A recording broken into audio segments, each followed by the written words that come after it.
যাকে আল্লাহ দেয় তাকে অনেক কিছু দেয়, আর যাকে দেয় না তাকে কিছুই দেয় না। এটা আসলেই সত্য কথা।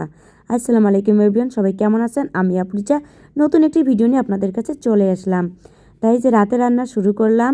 তা আজকে রাতের রান্না হচ্ছে আমার আলু ভাজা, মাছের ভুঁড়ি দিয়ে আলু ভাজা করছি, আর মুরগির মাংস দিয়ে ছোট ছোট আলু রান্না করছি। তা মাশাআল্লাহ আলহামদুলিল্লাহ রান্নাটা অনেক সুন্দর হয়েছে, কালারটাও মাশাআল্লাহ অনেক সুন্দর হয়েছে। তাই এই রান্নাটা দেখছেন, এই রান্নাটা আমার হাজব্যান্ড বসিয়ে দিয়েছে আর আমি দেখছি সেটা। তা অনেক সুন্দর হয়েছে। কার কার হাজব্যান্ড আছে এ ধরনের করে রান্নাবাড়া করে মাঝে মাঝে?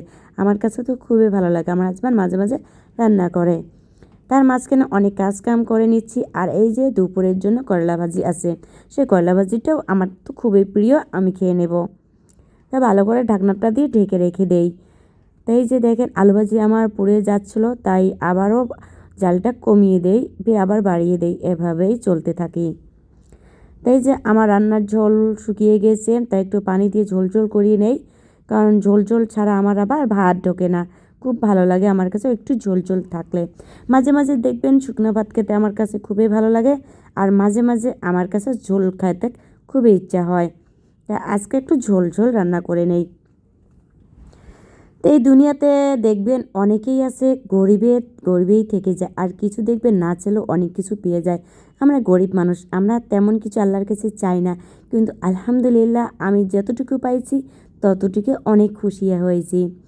অনেকেই আবার আছে না বলে, আমি চাইলেও যাদের মানুষ বলে কথাতে বলে যে অন্য জিনিস দেখে কখনোই চোখ পড়তে নেই। আসলে চোখটা কিভাবে না পড়া হয়। আল্লাহর কাছে কিছু মানুষ দেখবেন না, অনেক কান্নাকাটি করার পর কিছু পায় না, আর কেউ দেখবেন না চাইতে অনেক কিছু পেয়ে যায়। খুব খারাপ লাগে। এমন আমার গ্রামে অনেক লোকই আছে যাদের বাচ্চা নাই, তারা অনেক কান্নাকাটি করে, তবু একটা বাচ্চার মুখ দেখতে পারে না। আর দেখবেন কেউ দেখবেন না চাইতে অনেক সন্তানের মা হয়ে যায়। তা আল্লাহ, আমি বলি আল্লাহ সবার মনের কামনা পূর্ণ করে দেয় যেন এই রমজান মাসে, কারণ রমজান মাসে আল্লাহ দোয়া কবুল বেশি বেশি করে। আমি বলি প্রত্যেকটা মানুষের জন্য আল্লাহ দোয়া কবুল করে, ছোটো হোক বড় হোক, যেন মানুষের দোয়া কবুল করে নেয়। তাই যে আমার রান্না কমপ্লিট হয়ে গেছে। তা খাওয়া দাওয়া এখন বাড়ি নিয়েছি। আমার তো মানুষ ফ্যামিলিতে 5 জন। এটা তার পরের দিন বিকালের একটু ভিডিও করে নিয়েছি। আমি বাড়িতে পোহা বানিয়ে নিয়েছি। তা যখন আমার সন্তানরা বাইরের খাবার কিছু খেতে চায়, আমি তখন নিজে হাতে বানিয়ে দেই। এই যে পোহা বানিয়েছি, তারপর বড়া আছে। বড়াটা আমার হাজব্যান্ড বানিয়েছে, আর পোহাটা আমি বানিয়েছি। তা কালারটা মাশাআল্লাহ অনেক সুন্দর হয়েছে।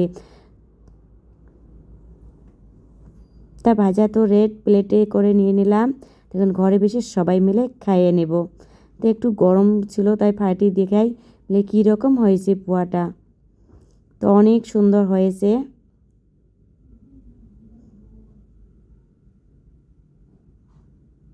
এই যে বড়া দেখছেন, বড়া আমার হাজব্যান্ড বানিয়েছে, পোহা আমি বানিয়েছি। তা আজকের মধ্যে এখানে ভিডিওটা ভালো লাগলে ছোট্ট করে লাইক কমেন্ট করবেন।